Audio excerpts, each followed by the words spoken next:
get in Washington, D.C., the better a place I think that'll be.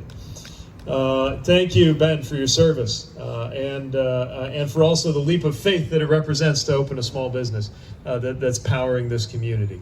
Thank you, General. It is not a small thing for a flag officer to come off the sidelines, and yet throughout this visit to Florida, I've seen so many of your fellow senior officers who said, this far but no further, we got to speak up, and I thank you for your courage in doing so.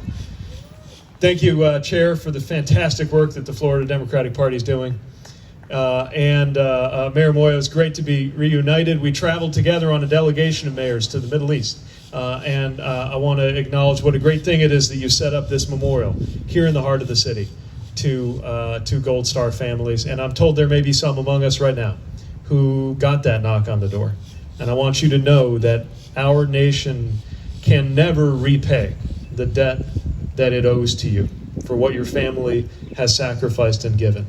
But the best we can do is to do right by the country that you and your loved ones gave so much to build and protect. And that's what this is about.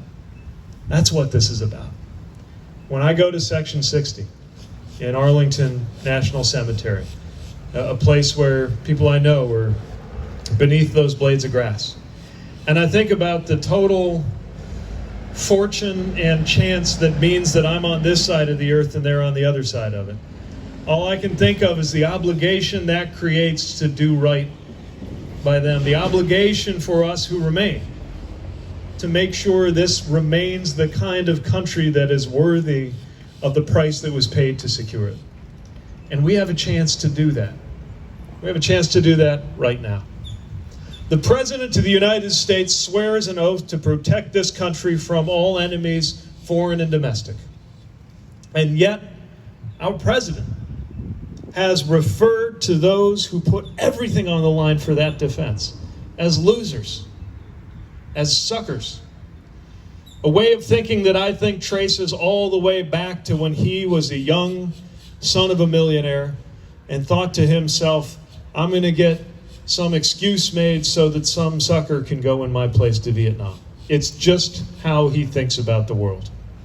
And unfortunately, we have not had a president, even as a matter of policy, never mind as a matter of character, who's ready to defend us from the threats that we face. A president who stood side by side with the president of Russia, who we have since learned was offering bounties on the heads of U.S. troops, and said, standing next to President Putin, that he trusted him rather than the U.S. personnel when it came to assessments about Russian interference.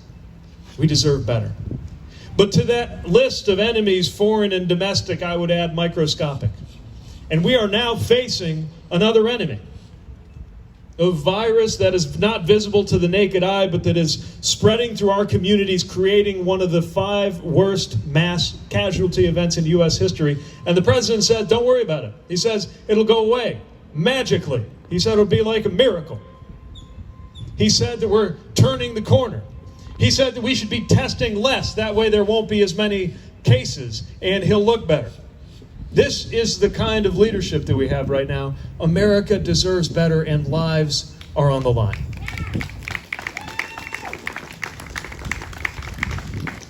Now, one saying that is common in the military, and I'm glad, by the way, there's finally some Navy folks here, because they've been throwing a lot of folks from the other branches my way. So thank you, State Representative, for your service, really 3 times over, serving in state office, serving as a first responder, active duty, and your service in the finest of the branches, the U.S. Navy. We're so glad that you're serving as you are, and I'm glad I'm not the only squid around here. But one of the things we would always say, of course, when we were done teasing each other about our little rivalries, is one team, one fight. We are all in this together. And that's how it feels right now being part of this Biden-Harris team. No matter who you supported in the primary, maybe you supported me, maybe you supported, and thanks if you did. Yay! Maybe you supported one of the other 20 or so candidates who were running. But now we're coming together. And the beautiful thing is it's not even just the lifelong Democrats and the various enthusiastic Democratic campaigns that were part of this. We have independents. We have a remarkable number of Republicans. Cindy McCain, reminding us that you can either be a John McCain Republican or you can be a Donald Trump Republican, but you cannot be both. You got to choose right now. And that's why so many John McCain Republicans are saying, I'm for Joe Biden this time around.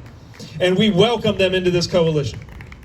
Because all of us are in this together, and this has gotten to be so much bigger than party. This is about who we are. This is about coming together. You know, the general was, among his other leadership responsibilities, part of a classic military alphabet soup thing called JIEDO, which I can't even remember all the letters stand for, but the middle part is IED, Improvised Explosive Devices. He was part of a command that was dealing with those. Those IEDs were a threat to us every time we got into a vehicle when we were downrange. And every time I got into a vehicle, which happened about 100 times that it just fell to me to drive from point A to point B. We called it military Uber. Get somebody around Kabul or Bagram or wherever we were going. The people getting into the vehicle next to me didn't care if I was a Republican or a Democrat. They didn't care if I was going home to a girlfriend or a boyfriend. They didn't care what country my father immigrated from. They just wanted to know if I could do my job and if we could trust each other with our lives, and we did every time. That's the spirit that we need to bring with us now, trusting one another with our lives, because just like a unit downrange, this whole country is facing the pressure of circumstance, grave danger, and with it an opportunity to pull together and get something different done. So I'm not just here because of who we're up against, although I think the shameful words and actions of this president ought to be reason enough, but I'm here because of who we're for. When Joe Biden is, we're for a better future. When Joe Biden is president, we won't have a president trying to pretend he cares about military families, because the Bidens are a military family. They know exactly what it's like to hug a loved one before he gets on a gray tail plane to take you downrange.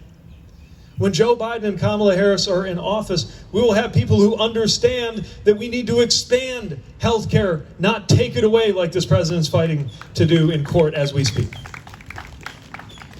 We will have people in those offices who understand that a good economy is not one where billionaires are adding to their billions. It's one where everybody is able to get a good job and keep it and get ahead, and where one job is enough. Wouldn't it be nice to live in a country where we all knew that was true? That's what we have a chance to deliver right now. We have a chance to have an administration that deals with scientific and medical questions by listening to what scientists and doctors have to tell us, and knows that climate change is real and threatens our communities, whether they're coastal cities like this or river cities like mine or anywhere in between. This is our opportunity to get the kind of leadership that might bring this country together, to support our communities, our schools, our families. A president who understands what it means to watch rights come up for debate for those of us whose marriages exist only by the grace of a single vote on the United States Supreme Court, and who knows that everybody ought to be equal, which is why an Equality Act will be passed and signed by President Joe Biden. Someone who understands the value of our educators and will support them with the Secretary of Education who actually believes in public education. Somebody who knows that in addition to our public health crisis and our economic crisis and our international crises, we have a moral crisis here in the United States when it comes to racial justice, and need a president who doesn't tell white supremacist groups to stand by, but rather is unafraid to state the simple truth that Black lives matter. Now, here we are at this pivotal moment, and I told the Biden-Harris campaign when I said I was going to support them that they could send me anywhere they needed me, not knowing that that meant being on Fox News quite as often as it has lately, but that's where I'm needed, that's where I'll go. I didn't know it would mean venturing into a place I'm deeply uncomfortable, which is the mind of Mike Pence, when they asked me to represent him in debate practice for Senator Harris. But that was where I was needed. And of all the places, when I said, send me anywhere, these critical last few days going into the election, they said, go to West Palm. Because we know there are votes still out there. We know how strong the support is around here, but look, the numbers, the encouraging poll numbers that we see showing Joe Biden winning, they're great, but they're just numbers until people actually vote. And we need to get that message out that if you got that mail ballot, you got to walk it in, drop it off in person, so we make sure it gets counted. That whether you're doing it early, and we're going to encourage everybody to take advantage of that early vote, or whether you're doing it in person on Election Day, that you get out that vote, because it is so important. And we know there are folks, there are friends of ours, maybe people we served with, who voted Republican all their lives, but they know not to do it this time around. We got to let them know they're welcome in this coalition. But we've also got to reach out to those who are still deciding whether to vote. They're just not sure it matters. They're frustrated, turned off by the system and the abuses we've seen. We've got to let them know your vote is your moment of maximum power. We got to get that message out. Su voto es su voz. Es tan importante que todos voten en esta elección. All of us need to be standing as one. And when we do, we're going to be able to actually look back with pride on this year. I know that's a strange thing to say, because the thing about 2020 is it sucks. But the other thing about 2020 is it's not over. The story of 2020 has not yet been written, and we together are writing the last and most important chapter in the story of 2020. So thank you for what you're doing to get out to vote, to write that new and brighter chapter, and to make this a moment we're all proud of. Thank you, thank you, thank you. Let's get out there.